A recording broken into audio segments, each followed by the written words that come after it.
My supervisor is Dr. Zulkhairi bin Muhammad Yusof, are going to present my topic of studies for Masters.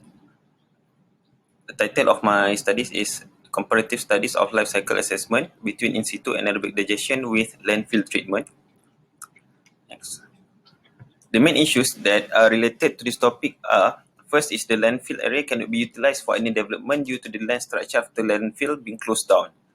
This will happen after the landfill reach its maximum capacity. And then second is the carbon released during transportation and being formed at the landfill area.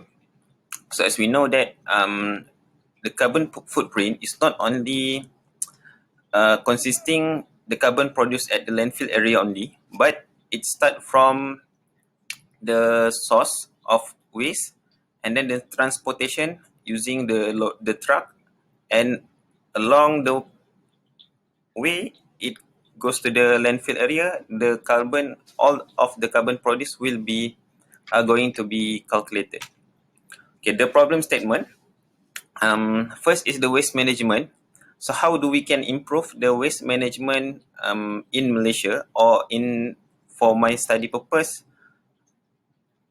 we focus on the waste management at Nilai area, which is the landfill that operating right now only available at Sendayan. Second is the source segregation of food waste. We want to check either the segregation is really reliable method or cannot, because it depends on the behavior of the residents. And then third is the carbon release. We want to identify how much of carbon being released and compare between the in situ treatment and also the landfill treatment. While the in situ treatment, it is related to the anaerobic digestion process, which is basically it has been done for in several areas in Malaysia, and internationally the treatment is a successful story. But in Malaysia, it is not really operating well or practically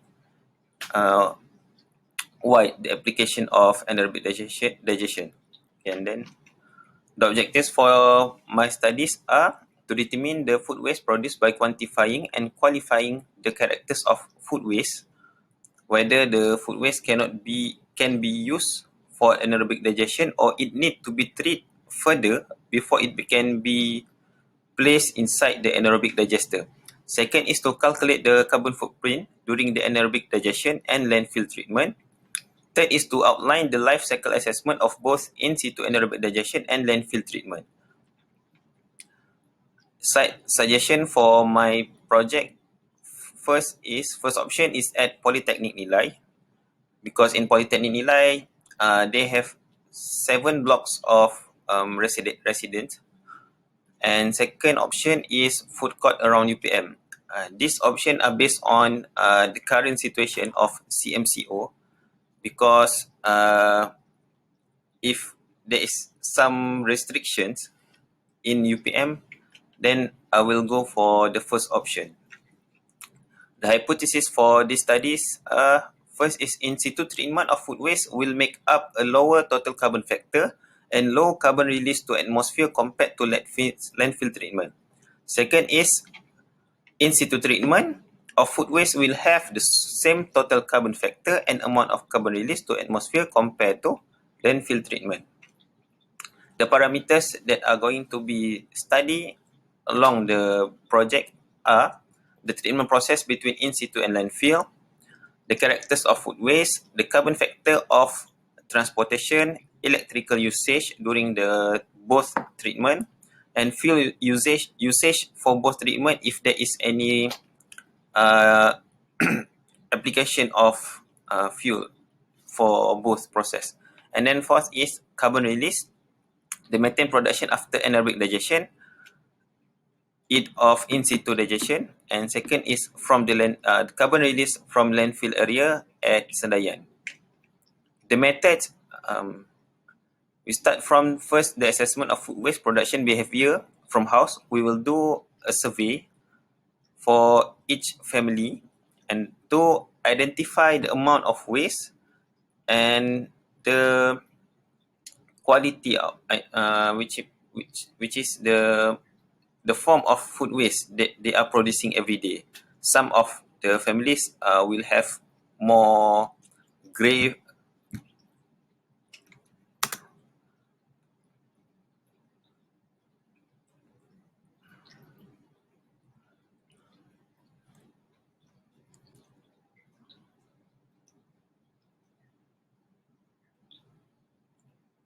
Okay. Some of the family produce more gravy food, and some of them will have, for my assumption is that they eat a dry food, a much drier food. Okay, and second step is to prepare the anaerobic digester of to prepare the technologies before it can be used. And then third is the food waste segregation, collection, characterization, and pre-treatment. Because why I suggest to prepare the anaerobic digester first is to make sure the technology can operate well. And then second, after the technology is available, then we can proceed to the segregation, collection, characterization, and pre-treatment. After that, we will collect the biogas produced and calculate the amount of gas that has been produced. And then after that, we go for landfill treatment and formation. We're going to calculate the fuel, electrical usage, the truck, the cost of operation for the daily cost of operation for landfill treatment and formation, and then proceed to total carbon factor calculation. And last, we calculate the life cycle assessment for both and compare for each treatment which one that have a lower carbon factor or carbon footprint. Theoretically, these are the procedure for landfill treatment. These are the conservative treatment for landfill. It starts from human activities and then production of waste, collection, and transported to the landfill, and after that the final product, the carbon which being released to the atmosphere. And then as compared to the for my proposal of project is we start from the human activities and then production of waste. We collect the waste, segregate the food waste from other municipal waste, and then treat the food waste to turn it into the biogas, and it will become the product which are the biogas itself will be used for cooking gas, and the digestate or leachate from the digester are going to be used as fertilizer. And after it has turned into the product, it will it will be used for human activities. So the expected result from this project, first, the amount of food waste generated daily. Second is the amount of biogas produced daily. Third, carbon factor of anaerobic digestion treatment process. And fourth is carbon factor of landfill treatment process. Okay. These are the related authorities regarding the life cycle assessment, carbon footprint, and sustainable development goals, which are being proposed by United Nations. These are the project timeline. The project timeline. These are the activities that are going to be done: problem identification, research design, literature review, proposal presentation, method, results collection, data analysis, thesis writing, and thesis submission. So by 2022, I plan to finish all of the works related to the project and focus on the production of paper and thesis. Okay. That's all from me. Thank you.